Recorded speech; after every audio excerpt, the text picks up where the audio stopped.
Hi friends and my dear students, मैं हूं एके झा और स्वागत करता हूं आप सबका आपके अपने YouTube channel A K Jha commerce camp में एक बार फिर से। आइए आज बात करते हैं एक नए टॉपिक के बारे में, जिसके बारे में खास करके जो बेसिक्स ऑफ अकाउंटिंग सीखते हैं बच्चे क्लास 11th के, या जो भी फंडामेंटल्स ऑफ अकाउंटिंग सीखते हैं, उनमें सबसे पहला स्टेप होता है प्रिपरेशन ऑफ वाउचिंग के बाद, वाउचिंग करने के बाद या प्रिपरेशन ऑफ वाउचर्स के बाद सबसे पहला स्टेप होता है ओरिजिनल बुक्स में ट्रांजैक्शंस को एंटर करना या रिकॉर्ड करना, और उसको हम लोग बोलते हैं जर्नल्स। जर्नल का मतलब होता है daily book, a book which is maintained on daily basis systematically, जिसमें डेली ट्रांजैक्शंस को हम रिकॉर्ड करते हैं, ऐसे बुक को हम लोग जर्नल बोलते हैं, राइट। सर जर्नलाइजिंग कैसे करेंगे? तो आज हम इसी के बारे में बात करने वाले हैं। आज इस वीडियो में हम लोग इसी के बारे में बात करने वाले हैं कि जर्नलाइजिंग करते समय हमें किन किन स्टेप्स को फॉलो करना पड़ता है, किन किन बातों का ध्यान रखना पड़ता है। चलिए बिना देरी किए हुए शुरू करते हैं वीडियो को। अभी जर्नलाइजिंग करते समय हमें, जर्नलाइजिंग करने से पहले बेसिक्स जानने के बाद हमें एक चैप्टर है आपके क्लास 11th के अकाउंटिंग के चैप्टर नंबर 2 के बारे में मैं बात कर रहा हूं, जिसका नाम है बेसिक अकाउंटिंग टर्म्स। अगर आपको अकाउंटिंग अच्छे से सीखना है, अकाउंटिंग अच्छे से जानना है, अकाउंटिंग के बारे में फेयरलेस तरीके से आगे बढ़ना है, तो आपको चैप्टर नंबर 2 जिसमें टर्म्स दिए गए हैं, टर्म्स मतलब वो वर्ड्स या वो चीजें या वो एलिमेंट्स जिनकी जरूरत अकाउंटिंग में आगे चल के आपको पढ़ने वाली है। तो आज मैं ये मानकर चलूंगा कि आप लोग उस चैप्टर को अच्छे से रिकॉर्ड कर चुके हैं, अच्छे से रिवाइज कर चुके हैं, रिकॉल कर चुके हैं। चलिए आज बात करते हैं आगे अभी के रिसेंट टॉपिक के बारे में। सबसे पहले स्टेप्स ऑफ जर्नलाइजिंग, जो स्टेप्स इन्वॉल्व होते हैं जर्नलाइजिंग करते वक्त। जब हम जर्नलाइजिंग करते हैं तो हमारे माइंड में जो बातें चलती हैं, हम किन किन स्टेप्स को फॉलो करेंगे, क्या क्या स्टेप हम लेके चलेंगे, क्या क्या स्टेप हम मतलब माइंड में रख के चलेंगे ताकि हमें जर्नलाइजिंग करने में आसानी होगी। तो चलिए बात करते हैं। सबसे पहला है to identify the financial transaction. हम जर्नल उसी का करेंगे जो फिनेंशियल ट्रांजेक्शन होगा। Financial transaction mean to say कि ऐसे ट्रांजेक्शन जिसमें फिनांस या मनी, या जिसको बोल सकते हैं ना हम लोग जो मॉनेटरी ट्रांजेक्शन हो, जिसमें धन का कहीं ना कहीं समावेश होता है, इन्वॉल्वमेंट होता है, ठीक है। तो पहले ये देखेंगे कि जो ट्रांजेक्शन जिसके बारे में हम जर्नल करने चले हैं, क्या वो फिनेंशियल है या नहीं है। दूसरा है to determine the names of accounts affected. उस ट्रांजेक्शन में, उस प्रॉपर ट्रांजेक्शन में, जिस ट्रांजेक्शन के बारे में हम बात कर रहे हैं, जिस लेन देन के बारे में हम बात कर रहे हैं, उस लेन देन में कौन कौन से अकाउंट इफेक्टेड हुए हैं। मैं पहले भी बता चुका हूं पिछले वीडियोस में कि every transaction having two aspects, मतलब कम से कम कोई भी अगर एक ट्रांजेक्शन होता है, एक लेन देन होता है, तो उसमें कम से कम 2 अकाउंट इफेक्टेड होंगे। One is give aspect and the second is take aspect. तो हमको देखना यह है कि जो अकाउंट इफेक्टेड हुआ है या अकाउंट इन्वॉल्व हुआ है, उसका नाम क्या है, नेम्स ऑफ अकाउंट इफेक्टेड, ठीक है। उसके बाद हमने 2 स्टेप्स फॉलो कर लिए। पहला तो देखा कि भैया फाइनेंशियल ट्रांजेक्शन है या नहीं। दूसरा ये देखेंगे कि वो फाइनेंशियल ट्रांजेक्शन तो है, पर वो उसमें कौन कौन से अकाउंट इफेक्टेड हुए हैं, नाम क्या है उन अकाउंट्स का जो इसमें अफेक्टेड हुए हैं। तीसरा to determine the nature of account affected. भैया जो अकाउंट इफेक्टेड हुआ है, जो अकाउंट उस ट्रांजेक्शन में प्रभावित हुए हैं, या जिन अकाउंट्स को उस ट्रांजेक्शन में इन्वॉल्व किया गया है, वो सारे अकाउंट्स, जितने भी सारे अकाउंट्स है, 2 हैं, 3 हैं, 4 हैं, उनका नेचर क्या है, क्या वो पर्सनल है, क्या वो रियल है, क्या वो नॉमिनल है, या वो अगर मॉडर्न अप्रोच के अकॉर्डिंग चले तो क्या वो एसेट है या लायबिलिटी है या कैपिटल है या एक्सपेंसेस है या रेवेन्यूज है, वो किस तरह का अकाउंट है। भैया पहले ये देखेंगे। तो पहला स्टेप फॉलो कर लिया, दूसरा स्टेप फॉलो कर लिया, तीसरा स्टेप फॉलो कर लिया, इसमें नेचर ऑफ अकाउंट्स हम लोगों ने देख लिया। चौथा स्टेप है अब उस नेचर के अकॉर्डिंग, जो कि रूल होता है, किसी को भी हम जर्नलाइजिंग में डेबिट नहीं करेंगे, किसी को भी हम जर्नलाइजिंग में क्रेडिट नहीं करेंगे। इसके लिए भी एक सर्टेन रूल्स होता है जिसको हम लोग गोल्डन रूल्स बोलते हैं, जिसके बारे में चैनल पे ऑलरेडी वीडियो अवेलेबल है, आप जाके चैनल विजिट करके देख सकते हैं। तो rules of debit and credit में ट्रेडिशनली या मॉडर्न अप्रोच के अकॉर्डिंग दोनों ही रूल्स मैंने ऑलरेडी अपलोड कर दिया है चैनल पे, आप जाके देख सकते हैं। तो वहां पे जब आप ये डिटरमाइन कर लोगे कि पर्टिकुलर अकाउंट का ये नेचर है, ये मतलब रियल अकाउंट है या ये पर्सनल अकाउंट है या ये नॉमिनल अकाउंट है, देन आपको उसी के हिसाब से according to the account, according to the nature, you have to put the rule. आपको रूल उसी हिसाब से golden rules of debit and credit आपको एज रिक्वायर्ड लिखा हुआ है वो आपको लगाना पड़ेगा। बिना गोल्डन रूल लगाए आप किसी को भी डेबिट और किसी को भी क्रेडिट नहीं करेंगे, क्योंकि ऐसा करेंगे तो वो तुक्का साबित होगा और उसमें गलती होने के चांसेस होंगे। हो सकता है कि आपको जिस अकाउंट को डेबिट करना है उसको आपने गलती से क्रेडिट कर दिया, और जिस अकाउंट को आपको क्रेडिट करना था उसको आपने गलती से डेबिट कर दिया, ठीक है।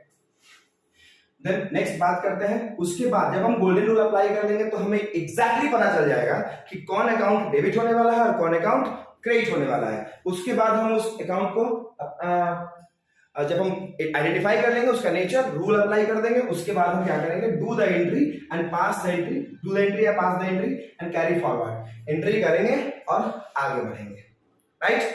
क्योंकि क्वेश्चन में एक एंट्री तो होगा नहीं, एक एंट्री करने के लिए 4 स्टेप्स काफी है। अगर आपके पास लॉट ऑफ एंट्रीज है तो उसमें आपको करना पड़ेगा और भी सारे एंट्रीज को उसी तरह से 4 स्टेप 5 स्टेप मैंने दिए, इन 5 स्टेप्स को फॉलो करके आगे आपको एंट्री करना पड़ेगा।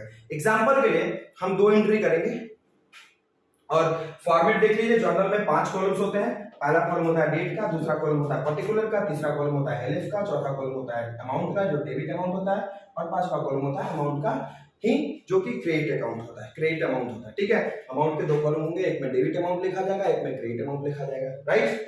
अब बात करें सर डेट में, तो डेट लिखा जाएगा। डेट में भी सबसे पहले क्या, तो ईयर, क्योंकि ईयर बार बार नहीं बदलता, साल में एक बार बदलता है, तो ईयर पहले सबसे पहले कॉमन रूप में ले लेंगे उसको। मैथ्स में जैसे हम लोग किसी पर्टिकुलर चीज को कॉमन लेते थे उस तरह से ईयर को हम लोग कॉमन ले लेंगे। 2022 चल रहा है तो 22 सबसे ऊपर लिख देंगे। उसके बाद जो भी मंथ चल रहा है, मंथ या डेट जैसे आप लिखना चाहें, पहले डेट लिखें या पहले मंथ लिखें, डजंट मैटर। उसके बाद है पर्टिकुलर। पर्टिकुलर में जब आप आएंगे तो पर्टिकुलर में एंट्री जो है, बेसिक एंट्री जो आप करते हैं, जो डिटेल्स आप लिखते हैं उस ट्रांजेक्शन के बारे में, वो आप पर्टिकुलर में ही लिखते हैं, राइट। तीसरा है आपका एलएफ, लेजर फॉलियो। मतलब आगे चल के आप जिस जर्नल को आप अभी जो आप जर्नल कर रहे हो, इसके बेसिस पे आप लेजर भी बनाओगे। तो जब आप लेजर बनाओगे तो लेजर आप जैसे बहुत बड़े बड़े ऑर्गेनाइजेशंस में क्या होता है, नंबर ऑफ जर्नल्स ज्यादा होते हैं, तो वहां पे अब लेजर भी ज्यादा होते हैं, तो वहां पे ढूंढना थोड़ा मुश्किल हो जाता है। जैसे हम लोग बुक में चैप्टर निकालने के लिए पेज नंबर देखते हैं ना, कि हाँ फलाने पेज नंबर पे कंटेंट देखते हैं कि भैया इसमें चैप्टर नंबर 5 किस पेज पे है। उसी तरह से जर्नल के फॉर्मेट में एलएफ का वही काम है कि आखिर मान लीजिए कि हमने कोई अकाउंट, मान लो हमने कैश अकाउंट बनाया, तो कैश अकाउंट का लेजर किस पेज पे है वो सिर्फ यहाँ पेज नंबर लिखा जाएगा, लेजर फॉलियो नंबर का, और कोई दूसरा काम नहीं है। कि ये जो कैश अकाउंट बना है, कैश अकाउंट जो हमने खोला, इसका लेजर मतलब लेजर वाले बुक में या लेजर में किस पेज पे होगा, बस वही चीज लिखा रहता है, ठीक है। और डेबिट अमाउंट में डेबिट वाले अकाउंट का अमाउंट लिख देंगे, और क्रेडिट अमाउंट में क्रेडिट जो अमाउंट अकाउंट होगा उसके अमाउंट को लिख देंगे। समझ में आ रहा है आप लोगों को। डेबिट वाले, मैं रिपीट कर दूं एक बार फिर, डेबिट वाले अमाउंट के कॉलम में डेबिट के अकाउंट, जो अकाउंट डेबिटेड हुआ है उसके अमाउंट को डेबिट में लिख देंगे, और क्रेडिट वाले अमाउंट के कॉलम में क्रेडिट जो अकाउंट हुआ है उसको लिख देंगे, ठीक है। अब बात करते हैं थोड़ा सा एक एग्जांपल के बारे में, बिकॉज एग्जांपल सेट कर देंगे तो आपको और अच्छे से समझ में आ जाएगा और you will be very well understand, ठीक है। आगे बढ़ते हैं। अब सबसे पहले तो इसमें देखेंगे कि सर एक एग्जांपल लेते हैं। सपोज करिए furniture purchased for cash, furniture purchased for cash. मैं ट्रांजेक्शन यहां लिख देता हूं, फर्नीचर परचेज फॉर 10,000 रुपए। मान लीजिए 10,000 रुपए का एक फर्नीचर आपने खरीदा, ये ट्रांजेक्शन है फॉर एग्जांपल, और ये इसको मैंने मान लीजिए कि 1 अगस्त को खरीदा, 2022 में 1 अगस्त को। बिकॉज पूरा मैंने फॉर्मेट दिखाया तो फॉर्मेट के हिसाब से अप्लाई करना ज्यादा अच्छा रहेगा, फॉर्मेट के हिसाब से एग्जाम्पल सेट करना ज्यादा बेहतर होगा ताकि सब चीज का यूटिलाइजेशन हो सके। तो डेट मैंने डाल दिया आपको 2022 1 अगस्त। अब पर्टिकुलर में लिखेंगे फर्नीचर, पहले देखेंगे कि पहले तो भैया फर्स्ट स्टेप देखेंगे कि फर्नीचर खरीदे हैं तो ये फाइनेंशियल ट्रांजैक्शन है, क्योंकि पैसा का जो है इन्वॉल्वमेंट इसमें हुआ है, तो ये हो गया। दूसरा, इसमें कौन कौन सा अकाउंट इफेक्टेड होगा भैया, एक होगा फर्नीचर, दूसरा होगा कैश, क्योंकि नगद खरीदे हैं तो कैश अकाउंट इफेक्टेड हो जाएगा, ठीक है। अब देखेंगे कि भैया फर्नीचर अकाउंट का नेचर क्या है, तो फर्नीचर रियल है और कैश भी रियल है, तो इस पे रूल जो अप्लाई होगा, जो गोल्डन रूल अप्लाई करेंगे वो भी हम रियल अकाउंट का ही करेंगे, ठीक है। दोनों ही रियल अकाउंट है तो रियल अकाउंट का करेंगे। कई बार आपको ट्रांजैक्शन मिलेगा जिसमें एक रियल अकाउंट होगा, एक नॉमिनल अकाउंट होगा। हो सकता है कि एक पर्सनल अकाउंट हो और एक नॉमिनल अकाउंट हो, एक रियल अकाउंट हो एक पर्सनल अकाउंट हो, ऐसा भी आपको कॉन्सिक्वेंसेस मिलने को हो सकता है। आगे बात करते हैं। फिर उसके बाद हम एंट्री करेंगे, एंट्री करके आगे कैरी फॉरवर्ड करेंगे। तो चलिए, इसमें मैंने कहा कि फर्नीचर, चूंकि फर्नीचर एक रियल अकाउंट है और रियल अकाउंट में रूल होता है कि debit what comes in and credit what goes out. चूंकि कैश भी रियल अकाउंट है तो कैश के ऊपर भी रियल अकाउंट का ही रूल लागू होगा। तो फर्नीचर बिजनेस में आया है, जब हम कुछ खरीदते हैं तो वो आता है बिजनेस में, और कैश, क्योंकि हम फर्नीचर खरीद रहे हैं एंड थ्रू कैश खरीद रहे हैं, कैश देकर खरीद रहे हैं, तो कैश हमारे जेब से या हमारे पास से जाता है। तो कैश जब जाएगा तो एंट्री होता है debit what comes in and credit what goes out. तो फर्नीचर आया इसलिए फर्नीचर को डेबिट कर दीजिए, और कैश चूंकि गया है उसको हम लोग क्रेडिट कर देंगे। तो एंट्री कैसे करेंगे गाइस, देखिए जरा सा, ऐसा क्लीन कर देते हैं। फर्नीचर अकाउंट डेबिट, और जब हम इसे होता है ना कि फर्नीचर को अकाउंट डेबिट किए तो कैसे अकाउंट को क्रेडिट कर देते हैं, ये नहीं लिखते हैं। टू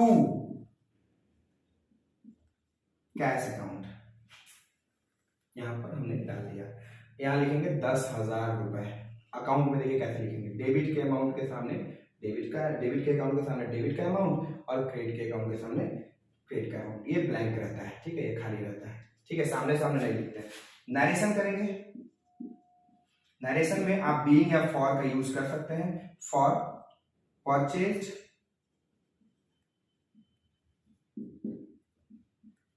फर्नीचर फॉर कैश, मतलब ये जो एंट्री आपने किया है इसका एक्सप्लेनेशन होता है ये नरेशन, कि आपने ये एंट्री क्यों किया। आपने ये एंट्री किया क्योंकि आपने फर्नीचर खरीदा, इसलिए आपने एंट्री किया, ठीक है। समझ में आ रही बात मेरी? चलिए एग्जांपल के लिए एक और एंट्री ले लेते हैं। मान लीजिए rent paid by cheque, rent pay किया है चेक के द्वारा। तो देखिए सबसे पहले तो फाइनेंशियल ट्रांजेक्शन है, क्योंकि पैसे का इन्वॉल्वमेंट इसमें भी हुआ है, रेंट पे किया जा रहा है, और वो भी किसी से पे किया जा रहा है, चेक के द्वारा पे किया जा रहा है।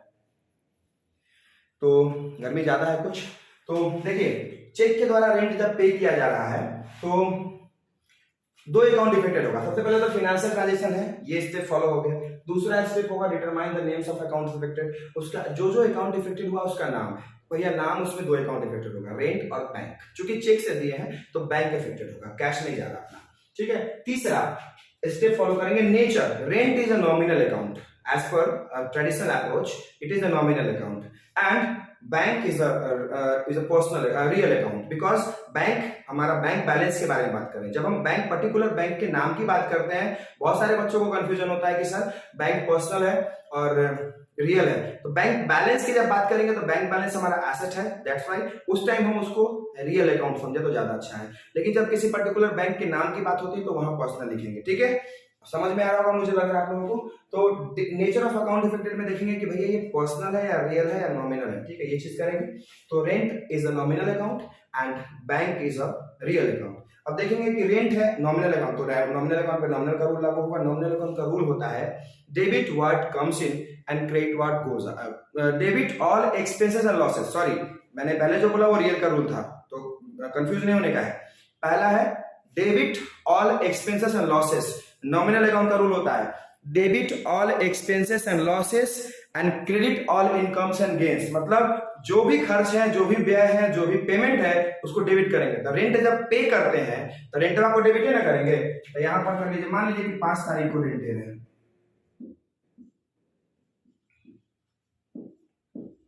तो रेंट अकाउंट डेबिट, और क्या इन्वॉल्व हुआ दूसरा, बैंक, तो लिखेंगे टू बैंक।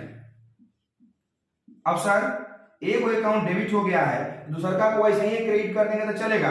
नहीं, दूसरा को तुक्का नहीं मारना है। अब कहिएगा कि नहीं सर ये वो तो डेबिट हो गया तो दूसरा तो क्रेडिट होगा। अब बताइए जब कंपाउंड एंट्री होगा उसमें दो से ज्यादा डेबिट होगा, दो से ज्यादा क्रेडिट होगा, तो किसको डेबिट किसको क्रेडिट कीजिएगा। इसलिए हमेशा कॉन्सेप्ट पर ध्यान देने की जरूरत है। बैंक हमारा 10,000 रुपया, 5,000 मान लीजिए हम रेंट दिए, 5,000 रुपया मान लीजिए हम रेंट दिए, तो रेंट हम दिए तो रेंट तो नॉमिनल अकाउंट है, तो जाहिर सी बात है वो एक्सपेंस है, डेबिट हो गया, डेबिट और expenses and losses. But bank हमारा गया, बैंक बैलेंस घटा, जैसे मान लीजिए बैंक में 20,000 रुपया है, अब 5,000 रेंट दे दिए, तो 5,000 से तो बैंक घट गया या चला गया, तो बैंक गया, तो बैंक रूल रियल अकाउंट अगर बैंक को मानते हैं तो उसको हम करेंगे credit what goes out, that's why the bank is credited. तो यहाँ 5,000 रुपया लिख देंगे।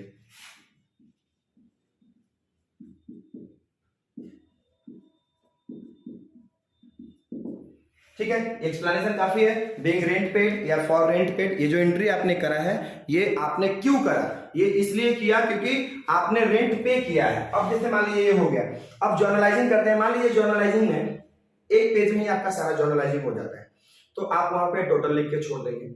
नहीं, अगर एक पेज से ज्यादा जर्नल्स है, नंबर ऑफ ट्रांजेक्शन ज्यादा है, तो आपको ज्यादा करना पड़े, तो फर्स्ट पेज का जो टोटल है उसको टोटल लिखेंगे, और जहां पे आपका लास्ट होगा, जहां पे आप ट्रांजेक्शन को एंड करेंगे, वहां पे आप ग्रैंड टोटल लिखेंगे। समझ में आई? जैसे मान लीजिए यहां पे हम इसको टोटल करते हैं, ठीक है, ये हो गया 15,000।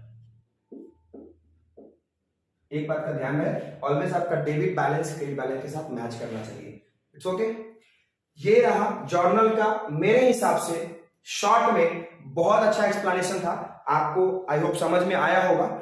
वीडियो को अगर एक बार समझ में नहीं आया, इसको फिर से देखिए, समझिए, कोशिश करिए, बिकॉज जर्नल के बिना बाकी के सारे स्टेप्स, बाकी के सारे अकाउंटिंग प्रोसीजर्स करना इम्पॉसिबल है। तो पहले जर्नल सीखेंगे, फिर लेजर सीखेंगे, फिर ट्रायल बैलेंस सीखेंगे, ऐसे करके हम लोग बाकी के सारे चैप्टर्स के बारे में भी वीडियो की कड़ी शुरू हो चुकी है।